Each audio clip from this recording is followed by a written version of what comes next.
رمضان المبارک میں سماجی فلاحی تنظیموں اور مخیر حضرات کی طرف سے افطاری کا اہتمام کیا جا رہا ہے۔ اسلام آباد میں افطار دسترخوان کے حوالے سے رپورٹ کر رہے ہیں سمیع اللہ۔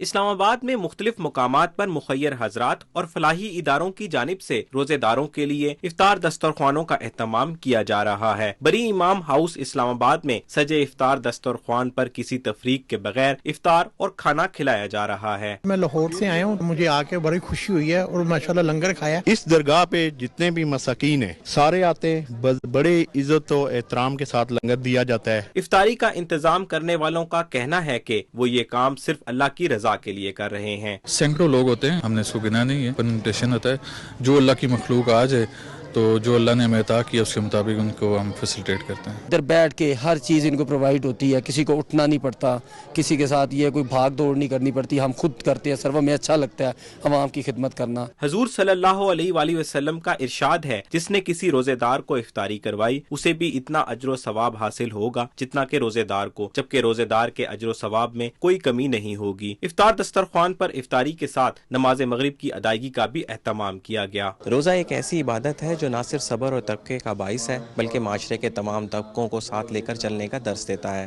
سمیع اللہ، پاکستان ٹیلی ویژن نیوز، اسلام آباد۔